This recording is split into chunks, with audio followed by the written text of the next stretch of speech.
Yes, I tried to show the next slide actually. Okay, the situation nowadays is that the use of English language has been quite dominant, and all this brings about consequences. Some people tend to be, tend to emulate how native speakers use the language, particularly English in this case, and some others have got some kind of, they're in limbo, and they're at the crossroad, and they may have some kind of election. They may use English, but then in terms of the contents, in terms of the cultural contents, then the native cultural contents tend to be apparent. And apparently, that may happen to many Indonesian academics, including me myself. So just like the opening of my presentation, I used the opening part by referring to the Indonesian way of how to open a presentation. That is thanking God and then sending praise to the Prophet, and then, such a thing. And that is quite Indonesian. And that is the example of the Indonesian predilection, even though I'm making a presentation in English. Okay, well, excuse me, I'm trying to have a different connection, internet connection.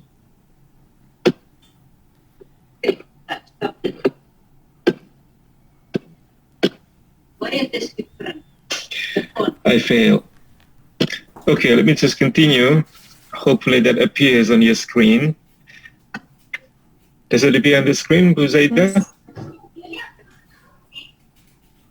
So yes. Globalization also produces realities that affect higher education and international knowledge network given on the internet mission. Well, increase the use of English as the main scientific language and growing linkages among academic institutions is central reality of academia nowadays. And as I said before, all this brings about consequences. Some people tend to emulate, some other people tend to, probably consciously, probably unconsciously, to show some kind of local predilection. That can be cultural predilection.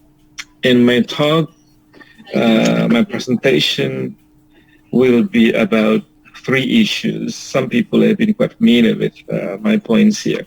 For those attending my class have been quite familiar with this, and those attending my presentation a few weeks ago, or a few months ago at WINSA, Surabaya, have also been familiar with this. So my presentation will be around these 3 points of exemplification about the religious nuances in academic texts in the Indonesian academia. Number one is about expressions of expectation. Number two is about the terms of address, and number three is about iltifat. That is in Arabic. I'm going to talk about that later. I believe it will be clear later. And I'm going to use the equivalent of iltifat in English. And the whole presentation will be within the frame of Sapir-Whorf hypothesis. Well, the point is that how we look at the world is largely dependent on the language we use. It can be the strong version of Sapir-Whorf hypothesis. It can be the weak version of the Sapir-Whorf hypothesis. So to some extent determine the way we look at the world is largely determined by our thought processes, and our language limits our thought processes. So language shapes our reality to some extent.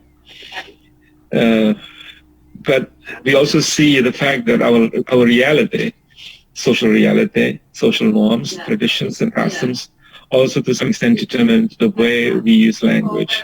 So this is much evident in a foreign language learning like that of English in the Indonesian context, which we will talk about momentarily. And well, number one, I'm going to present some kind of evidence related to this issue. The first one is about the expressions of expectation. The tendency among Indonesian academics is that they may also show their expectations or express their expectations which fall into what I call hollow or unsupported expectations.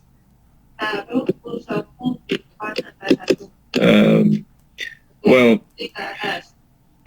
me and my colleagues have been working on that. Well, we've, got some kind of anecdotal observations that among Indonesians, there has been a tendency that we use or we express our expectations, and it can be in our oral expressions, it can be in our written expressions in our academic texts as well. So we tried to analyze some academic texts produced by Indonesian students in English, and some others are produced in Indonesian. So that's why we tried to collect some written data. So we call the collection of the data as CISMILE, or Corpus of State Universitas Malang Indonesian Learners English, and the other one is Corpus of Indonesian Texts in Academia. So both of these two pools of data are based on written expressions of language. I mean, written academic texts, but CISMILE is in English and CINTA is in Bahasa Indonesia or in Indonesian language. But both are in the area of academic context. I mean, both are produced in the academic context. Well, allow me to present this about CISMILE, particularly about the information in terms of the number of words. In total, we've got a number of about 7 million words. Well, basically, these are comprised of, written texts in the form of undergraduate theses and also articles based on the undergraduate thesis.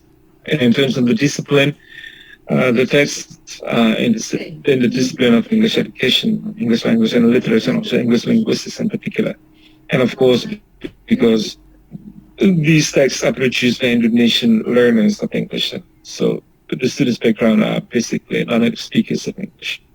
And all are produced or have been produced at the context of Universitas Negeri Malang in East Java, Indonesia. And the other one, the one in Indonesian that we call CINTA, is of about 2 million words or so. And basically, there are also undergraduate theses written in Bahasa Indonesia, Indonesian language. And the writers can be called native speakers of Indonesian. And the context is the same at Universitas Negeri Malang, the University of Malang. And we did some kind of analysis using corpus software. At the time, we used NCON, the free one, non-commercial. And we came to this point because at the time, based on our anecdotal observations, we've got the impression that Indonesian people tend to have their expressions of expectations. And we tried to see whether that's also true with the academic texts. And we've got our impression that that would be true. And we tried to make it more explicit as, empirical data. And we come to this point of findings and the frequency of the verb forms. So we focus on, checking the use of the word hope and expect or harapan, mengharap, berharap, something like that in Bahasa Indonesia. And we found support-based expectations from CISMILE. We've got, out of those close to 7 million words, we found 128 expressions of expectations, which we categorize into support-based expectations. And now compared to the hollow expectations or non-support-based expectations, much bigger, 671. And then we tried to compare with the ones we found from CINTA, bigger in terms of the number, frequency, even though in terms of the number of the words, we've got less number. But the frequency is much bigger. Support-based expectations, 400 something, and hollow expectations, you see 1,000 something, 1,600 something. So that's really, to me, that's really, an empirical data that supports my impression based on particularly my anecdotal observations. Probably some of you are curious about what you mean by support-based and unsupported-based expectations. Now let me show the example of support-based expectation. So the findings of the study did not support the theory. This is the example. Therefore, the findings of the study did not support the theory from both Hamada and Kuramoto et al. The teacher was expected to include the steps of reading and shadowing the passage loudly in the beginning. So by having this reference to both Hamada and Kuramoto, we categorize this kind of expectation was expected to blah, blah, blah. This kind of expectation as support-based. And we also have the second example here. It's also support-based because there is some kind of, a kind of pretext before the expression of the expectation. So we consider this as support-based expectation. Now let's move on to the other example of unsupported expectation. This study is expected to be beneficial for textbook writers to write better quality textbook. We call this unsupported simply because there is no immediate support as a pretext before the expression of this expectation, or immediately after the expression of the expectation, there is no support. So it's like, expectation which comes out of the blue, or even though it can be that anybody without doing any particular research may also express this kind of expectations. So it's just like, the meeting in Rapat RT in the Indonesian context. Pak RT may express, fortunately we got the allocation of about 500 million rupees, and hopefully this funding can be used to support the renovation or the refurbishment of this and that without providing any calculation about what is really needed to complete the refurbishment or whatever. So that is normal among Indonesian people to express the expectation. Okay. And then we also try to make some kind of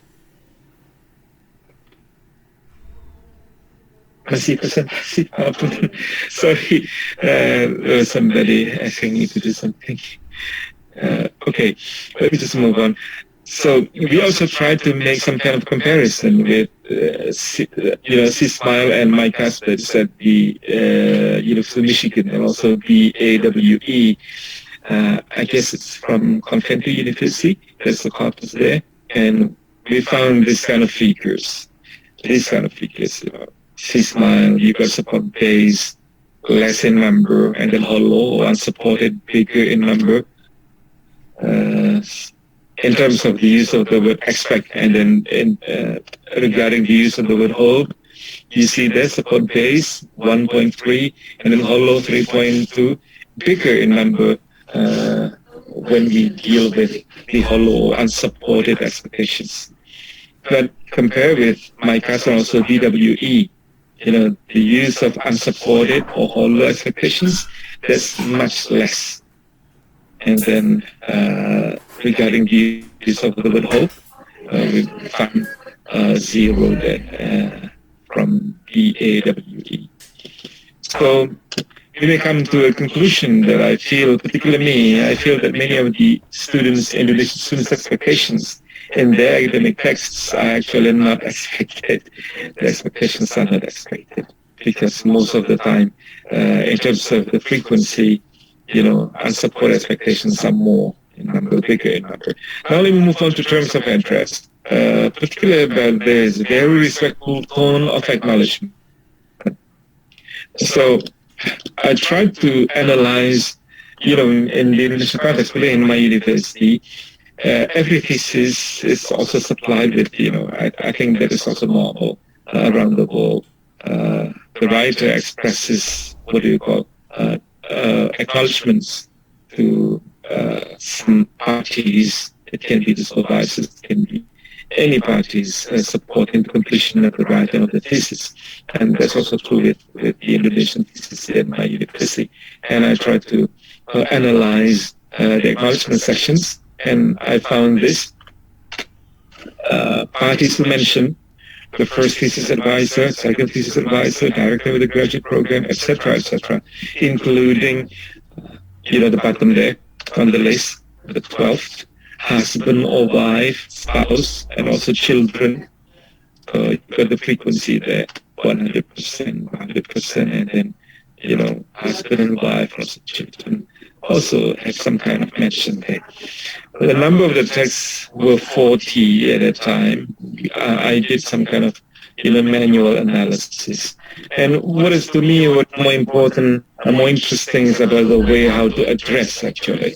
So the address of the first advisor, respectful. The address of second advisor, respectful. Very good. Respectful, respectful, respectful. Now, let's pay attention to number 6, 7, and 8. The address of the classmates or friends. It can be endearing in combination. It can be neutral. It can be respectful. Family members or relatives. It can be endearing. It can be neutral. It can be respectful as well. That's also true with the last one, husband or wife. It can be endearing. It can be neutral. It can be respectful. To me, that is interesting. When you mention, it can be, it has the potential to acknowledge by mentioning the terms of address in an endearing way that some people also use respectful way of addressing. It can be the husband. Let's say the husband is going to be medical, firstly in medical science. Then usually the titular is doctor in the Indonesian context. For instance, thanks to my husband, my beloved husband. So beloved here is endearing, but then the mention of the name is, the name plus the titular. My endearing husband, Dr. Rizky, blah, blah, for instance. So that is a combination of endearing terms of address plus respectful. Respectful as indicated by the mention of the titular academic title of doctor. There's usually a medical doctor, or it can be PhD or doctorate degree with doctor. That's the thing. Okay, so these are the examples. Now let me just jump to, hang on.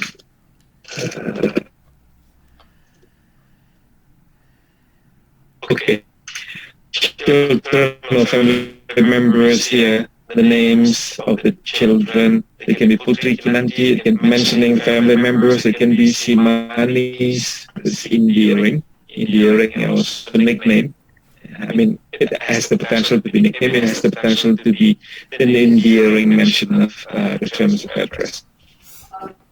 Okay, let me just move on to the next. So why is address to advisor, director of graduate program, etc., etc., respectful? Well, I guess that is understandable.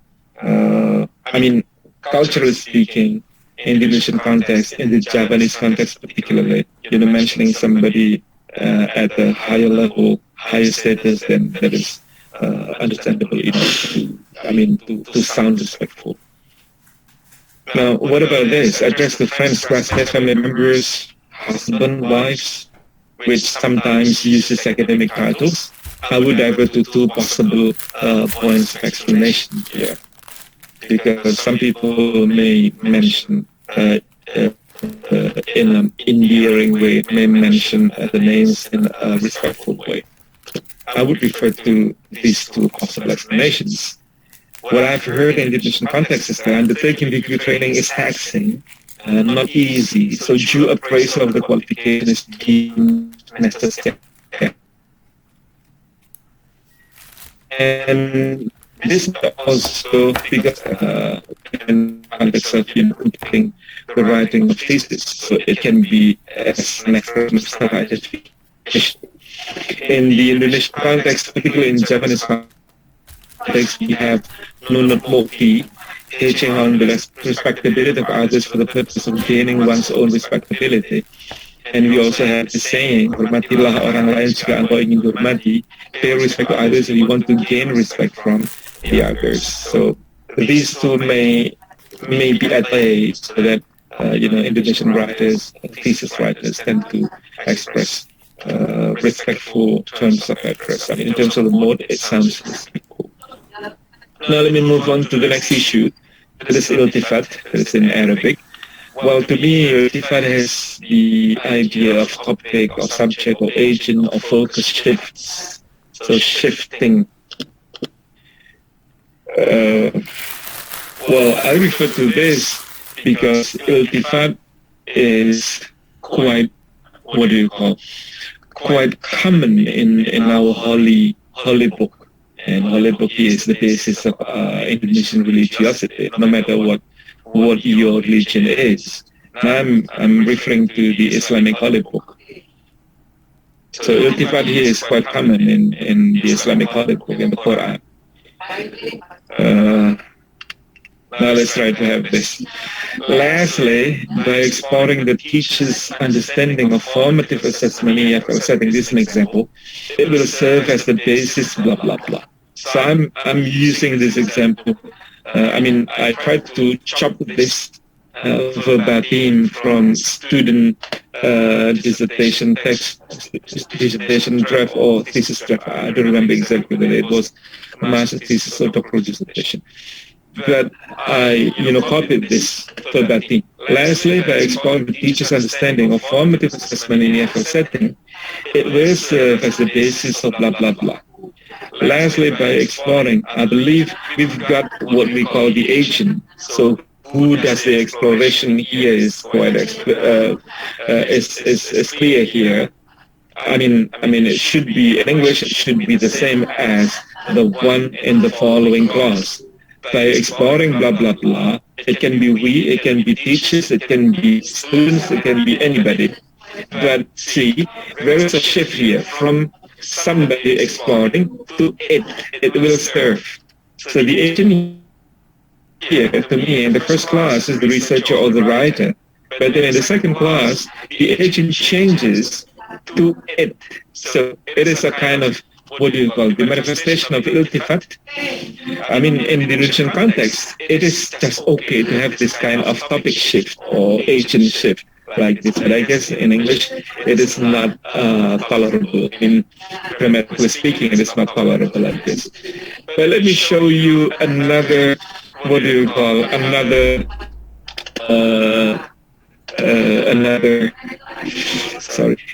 another customary practice. Another practice that we usually have in the Indonesian context. Once I took a shot of this kind of notice, pay attention to number one. Setelah buang air besar atau kecil, jangan lupa disiram. Siapa yang buang air besar? Orangnya, right? Siapa yang disiram? Orangnya berarti yang disiram. But actually what is meant by this is that yang disiram bukan orangnya, right? But to this kind of iltifat, we are to this kind of topic shift or agent shift.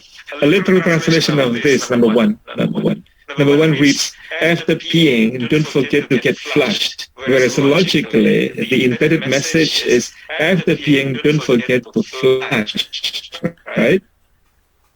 But literal translation should get flushed. Okay. All right. Let me move on. So the above issue to me shows the Indonesians are accustomed to iltifat. Indonesians tend to be tolerant to topic shifts. And the tolerance, then when we learn English, there's a tendency we also use Indonesian norms, use the language which is accustomed to the practice using iltifat or topic shift. And in the English translation of the example, that it sounds funny because it is the grammar of English. Okay. Let me refer to a book by Salwa and SLR. The Holy Quran is rich with such expressions of iltifat, which can be considered to belong to literary devices. So iltifat here in the Holy Quran is considered to be a literary device, part of the literary devices, as documented in one of the seminal books on literary books in Arabic, Al-Jawhar Al-Maknun by Sheikh Abdul Rahman Al-Akhdari, made the rhetorical purposes, noted by Salwa. So we are accustomed to that, so that's why I guess hypothetically I would see that that can be a part of the reasons why we are quite accustomed to the iltifat. So when we use English, then we also practice probably unconsciously the iltifat here. Just like the example I showed you several seconds ago. Okay. So if we refer to the first surah of the Holy Quran, Surah Fatihah, it also displays iltifat, a topic of point shift, from referring to Allah using third person, referring to God using third person point of view, to Muhatab addressing the God, Allah using second person point of view in the same surah. So moving from the first verse to the other verses, then there is the movement from, addressing God using third person point of view to addressing God using second person point of view. So that is again the fact about our Holy Quran. So if the Indonesian people are mostly, in terms of the majority are Muslims, then I guess there is a logical reason they are quite accustomed to this kind of iltifat. And when they use English, when they write in English, for instance, then they are likely to also practice the iltifat here, just like the example I just showed you. Okay, so my conclusions, my hypothetical conviction is that Indonesian religious milieu has driven us to write academic texts, particularly those in English, with religious nuances. And this is because we are accustomed to prayers, so we tend to have unsupported expectations. We may expect the miracles given by God, right, by praying, by having expectations to God. So even though we don't have any pretext, any plan or whatever, we may jump to the expectations that God may give us kind of miracle. And we are accustomed to paying respect to others, so we tend to show respect to others and the acknowledgement sections of our thesis. And number three, we are accustomed to iltifat, so we also tend to be less consistent in public presentation or discussion in our academics. So that brings to the end of my presentation. Thank you, Zaita. Okay. Yeah, thank you very much, Professor Yazid, for such an interesting presentation about religious nuance in academic kind of the presentation.